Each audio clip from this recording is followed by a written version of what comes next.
Rob. Good talk. I'm gonna.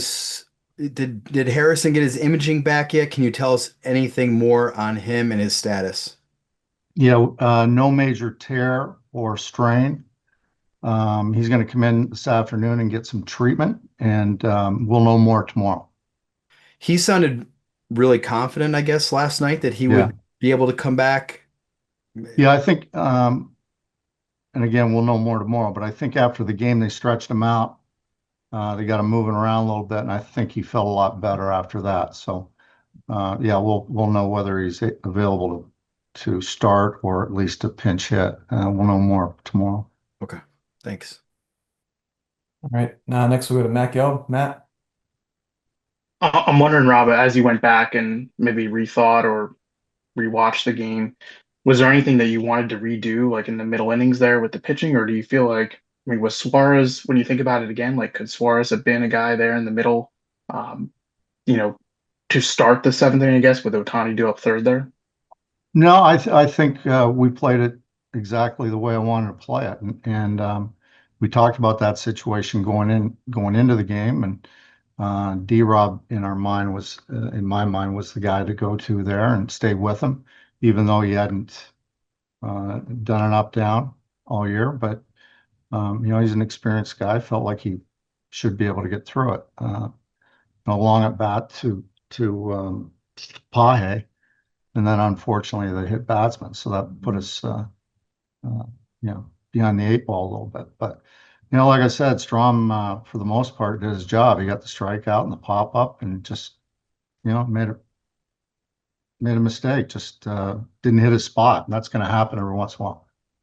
And when you rewatched some of the at-bats, did it really strike you maybe how you guys saw a lot of pitches in the zone last night, and really stayed mostly disciplined to kind of the game plan you wanted, but still didn't see results? Yeah, I thought, especially the bottom of the order, I thought we really had pretty good at bats all night long. The guys at the top, they pitched them tough. A lot of breaking balls. Ohtani was really tough on them, but I thought the guys at the bottom did a nice job. All right. Next we'll go to Scott Lauber. Scott. We've talked so much over the last few years about the advantage that you guys enjoy at home. We saw you guys, win a record number of home games there this year at Citizens Bank Park, and of course in the playoffs. But you've lost 4 of your last 5 home games now in the playoffs. I wonder if you sense anything different in the room in terms of, how guys handle playing at home in the postseason. Do they put a little extra pressure on themselves? Is there anything different from kind of, 22 and the early part of the postseason in 23 when home field was so dominant for you? Yeah, I don't think so. I don't feel that. Our crowds have been outstanding. It was really loud and boisterous and rabid last night, and just like our normal playoff fans are. But I don't sense any extra pressure. I feel like they're loose. I feel like, I mean, we made a lot of good plays on defense last night.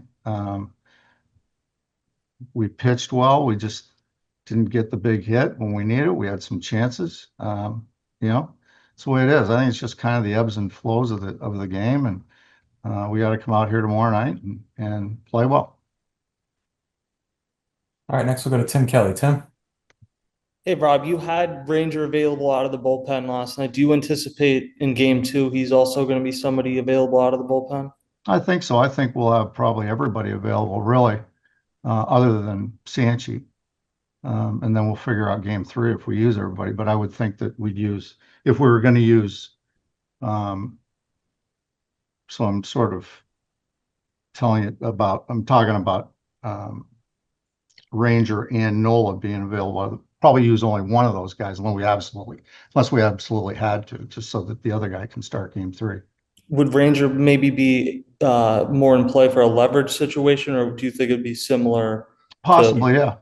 Possibly. All right. Next, Dave Uram. Dave. Hi, Rob. To follow up on Scott's question, how surprising is it to you that with how good you guys have been at home, that you've lost 4 out of your last 5 postseason games at CBP? I mean, it's just the way it is. I maybe a little bit surprising, but it's and I know not everybody likes the term, but it is baseball, and sometimes you lose some games at home, and you got to play well, and you got to pitch, and you got to play defense, you got to swing the bats, um, play small ball at times. I think it's just the way it is, and it doesn't mean we're not going to come in here tomorrow night and play well. I know that we play better at home. I feel like we're more comfortable at home. That's for sure. So, they'll come out here and they'll be ready to go tomorrow night. All right, back to Matt Gill. Matt. What did you like about how you guys pitched? I guess Ohtani specifically, but also Ohtani and Betts at the top there in game one.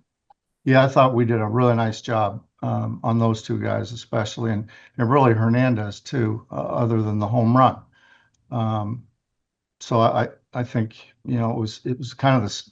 Both lineups are kind of the same. The guys at the top were really pitched well and pitched tough, and the guys at the bottom did some damage. So, as long as we keep doing that, if we can keep pitching the way we're pitching against those guys at the top, I think we'll be in pretty good shape.